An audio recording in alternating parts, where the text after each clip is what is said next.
बिस्मिल्लाहिर्रहमानिर्रहीम, अस्सलाम वालेकुम। मैं हूं गुलफाम चौधरी। आप देख रहे हैं मेरा फेसबुक पेज और यूट्यूब चैनल। पाकिस्तान की इस बदलती सियासी सूरत हाल जिसने पूरी कौम को एक तजस्सुस में डाल रखा है और पूरी कौम ये सोच रही है कि आने वाले दिन पाकिस्तान की सियासत में किस तरह के होंगे और आने वाले दिनों में इमरान खान साहब के हवाले से क्या खबरें हैं, इस पर अहम तरीन तजिया दिया है डॉक्टर शहबाज गिल साहब ने। आइए पहले उनको सुनते हैं, फिर उस पर बात करते हैं। नए साल की खुशी में सबसे पहले आपके सामने लतीफ़े शामिल करते हैं।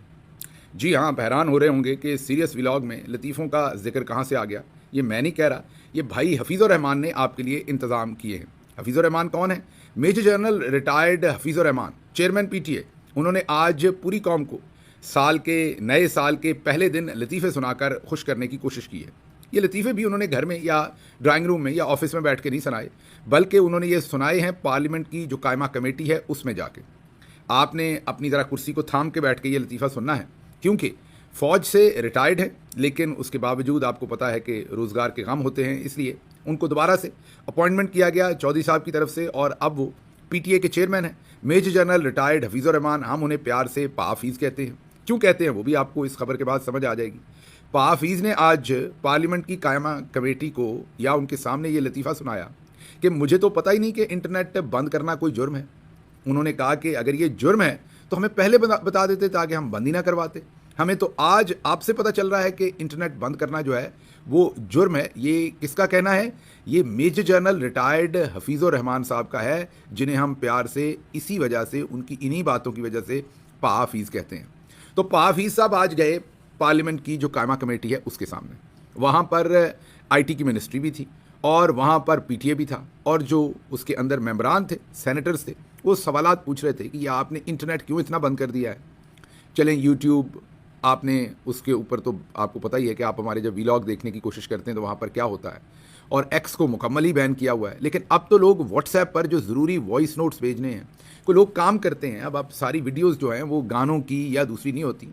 वेंडर्स काम करते हैं, बेचारे कारपेंटर्स काम करते हैं, और दूसरे बहुत सारे ऐसे काम हैं जिसमें लोग तस्वीर लेते हैं, वीडियोस लेते हैं, वो भेजते हैं, डायरेक्शंस लेते हैं, काम होता हुआ दिखाते हैं। लोग जगह जगह पर जहाँ भी वो अपने ऑफिस की तरफ से भेजे जाते हैं, उस जो साइट होती है उसकी तस्वीर लेके वापस ऑफिस में जमा करवानी है, और बीसियों काम हैं जो लोगों के अब टेक्नोलॉजी की मदद से चलते हैं। तो आज सेनेटर्स ने पाहफीज से पूछा कि जनाब आली, ये जो आप इंटरनेट बंद कर देते हैं, इससे पूरी ज़िंदगी बंद पड़ी है, तो ये आप क्यों करते हैं? उन्होंने कहा हमें तो हुकूमत ख़त लिखती है तो हम बंद कर देते हैं। उसमें से एक सेनेटर साहब ने कहा कि ये कहीं भी आइन में नहीं लिखा कि आप ऐसे इंटरनेट बंद कर सकते हैं या कोई आपसे करवा सकता है। तो उन्होंने कहा कि पिछले कई सालों से हुकूमत हमसे इंटरनेट बंद करवा रही है, और जब हुकूमत ख़त लिखती है हम इंटरनेट बंद करवा देते हैं। पाहफीज़ ने वही किया जो नवाज़ शरीफ साहब के बेटे ने किया था। याद है आपको, हामिद मीर के शो पर उन्होंने पनामा लीक्स के बाद आकर ये कहा था कि अल्हम्दुलिल्लाह ये प्रॉपर्टीज़ हमारी हैं और इसकी बेनिफिशरी हमारी बाजी भी हैं। याद है आपको, उससे पहले बाजी कहती थी कि मेरी लंदन तो क्या पाकिस्तान में भी कोई प्रॉपर्टी नहीं है। तो जो हुसैन नवाज़ थे उन्होंने खुद ही अल्हम्दुलिल्लाह कहकर टेलीविज़न पर शरीफ ख़ानदान को खुद ही झूठा साबित कर दिया था। आज पाहफीज़ ने भी आप उसमें उनकी सादगी कहें, अब बेवकूफ़ी कहना है, जो भी लफ्ज़ आप इस्तेमाल करेंगे, मेरे तो वो पाहफीज़ हैं। तो पाहफीज़ ने आज अपनी तरफ ही गोल कर दिया। उन्होंने कायमा कमेटी में ये भी बताया कि जनाब ये सिर्फ आम दिनों पर ही इंटरनेट नहीं बंद होता रहा, हमने तो इलेक्शन पे भी बंद किया था। उन्होंने कहा अगर गैर कानूनी था इंटरनेट बंद करना तो फिर इलेक्शन पे बंद क्यों करवाया गया था।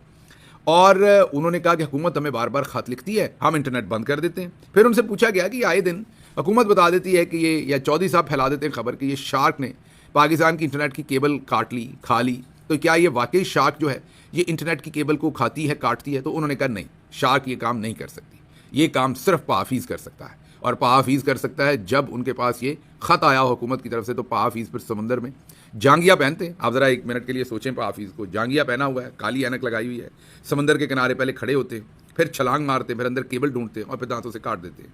तो इस तरीके से पाहफीज़ जो है, उन्होंने कहा कि ये सिर्फ हम इंटरनेट बंद कर सकते हैं, केबल नहीं काट सकती शार्क। तो एक तो आज ये भी, लेकिन साथ उन्होंने ये बताया कि पाकिस्तान के पास 5 केबल्स हैं, पहले कहते थे 7 हैं, आज पता चला 5 हैं। और उन्होंने कहा कि नई केबल्स पर काम शुरू हो गया है, तो हमें इंटरनेट की स्पीड बढ़ाने के लिए और केबल्स ऐड करनी है। ये तो पाहफीज़ लफाजी कर रहे थे, क्योंकि इंटरनेट की स्पीड आज से चंद महीने पहले या 1 साल पहले तक भी तो ठीक ही चल रही थी ना। ये अचानक इंटरनेट की तारों को क्या गर्म कर दिया पाहफीज़ ने कि अब वो नहीं चल रही। लेकिन आज का जो लतीफ़ा था वो यही था कि पार्लियामेंट की ब्रीफिंग के अंदर पाहफीज़ बेचारों ने आकर बिल्कुल हाथ खड़े कर दिए और ये कहा कि मुझे तो पता ही नहीं था कि ये गैर कानूनी है, मैं तो ऐसे ही बंद करता रहा इसे। और फिर साथ मेरा ख्याल एक जुमला और भी कहा कि हमें ये भी नहीं पता कि इसका नुकसान क्या होता है। ये वाला जो जुमला है ये रिपोर्ट नहीं हुआ, ये मुझे किसी रिपोर्टर ने बताया, ये एक जुमला, इसलिए मैं इसे कंफर्म नहीं कर सकता कि ये बोला है कि नहीं, लेकिन अगर बोला है तो फिर क्या ही बात है कि अगर पीटीए के चेयरमैन को नहीं पता कि इससे नुकसान होता है कि नहीं, और वो शख्स मेजर जनरल रिटायर्ड हुआ हो आर्मी से, तो मैंने फिर इस सारी बात को देख के जो कुछ इन्होंने किया है, और इसमें पाफीज़ का जो माइंड सेट है कि उनसे पूछा कि आप ये इंटरनेट क्यों बंद करते हैं, तो उन्होंने कहा कि पीछे से ख़त आता है, हम आगे बंद कर देते हैं। मतलब इनको चेयरमैन पीटीए लगाया, ये वापस ख़त नहीं लिखते कि इससे पूरी दुनिया में जगहसाई होगी, क्या क्या चीज़ें इंटरप्ट होंगी, पाकिस्तान को कितना बड़ा नुकसान होगा, ये ना कीजिए, ये नहीं करना चाहिए। मतलब ये अपना माइंड अप्लाई नहीं करते, ये संतरी भाषा बने हुए हैं कि किसी ने आगे कहा गेट खोल दो तो इन्होंने खोल दिया, किसी ने कहा बंद कर दो तो इन्होंने बंद कर दिया। तो हजूर अगर ये काम है तो फिर किसी गरीब आदमी को जो बेचारा अनपढ़ भी है गांव से, उसको ला के चेयरमैन पीटीए बनाते हैं जब माइंड ही अप्लाई नहीं करना।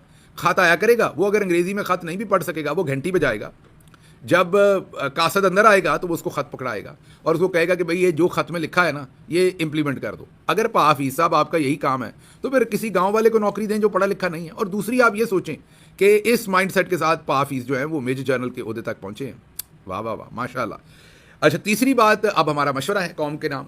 मेरा मशवरा ये है कि एक फ़ंड कायम किया जाए जिसमें मैं भी कंट्रीब्यूट करने को तैयार हूँ।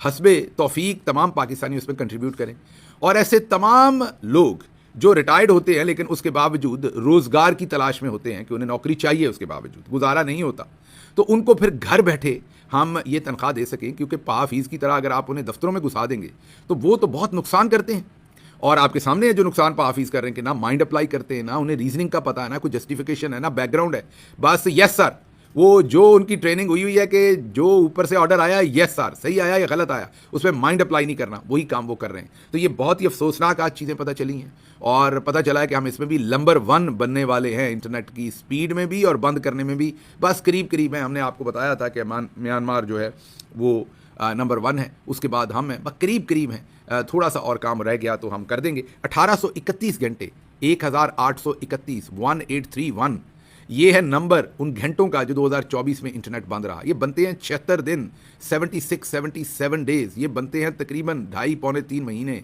तो पाकिस्तान में 9.25 या 9.5 महीने सिर्फ पाकिस्तानियों को इंटरनेट मिला है, बाकी तमाम टाइम इंटरनेट बंद रहा है। तो ये पाफीज़ का कारनामा है, और मेरे ख्याल में तो आप पाफीज़ को इस पोजीशन से रिज़ाइन करना चाहिए, क्योंकि आज जो उनकी परफॉर्मेंस है पार्लियामेंट की कायमा कमेटी में, करेंगे वो नहीं अल्लाह के करम से, लेकिन आज उनकी जो पोजीशनिंग है वहाँ पर और जो बातें उन्होंने की हैं, जो उन्होंने मज़े का खेज़ बातें की और अपना और अपने इस पोजीशन का मजाक उड़वाया है, वो समझ से बाहर। अच्छा जी, दूसरी खबर सुप्रीम कोर्ट ऑफ पाकिस्तान से रखते हैं। ये पहला नतीजा है 1 मई, वो तो लतीफ़ा था पहला, ये आज पहला नतीजा है। आपके नाम पहली खुशखबरी सुप्रीम कोर्ट से आई है, जो यकीनी तौर पर एक खुशखबरी है। पीबी बलूचिस्तान की प्रोविंशियल असम्बली की ये सीट है 45, यहाँ से जितवाया गया था मोहम्मद अली जातक को। पीपल्स पार्टी के हैं ये, पीटीआई के नहीं है, लेकिन उसके बावजूद हम कहते हैं खुशखबरी है। क्यों? क्योंकि आज 1 जनवरी को सुप्रीम कोर्ट के 3 रुकनी बेंच, जिसका फैसला जस्टिस अकील अब्बासी साहब ने लिखा, उन्होंने चौधरी निज़ामुद्दीन की चोरी को नंगा कर दिया है।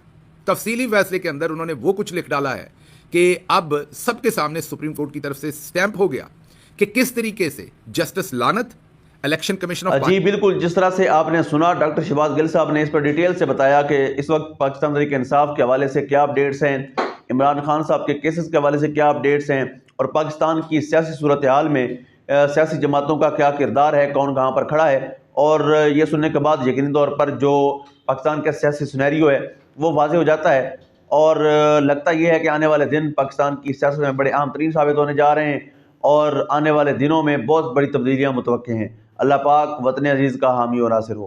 पाकिस्तान जिंदाबाद।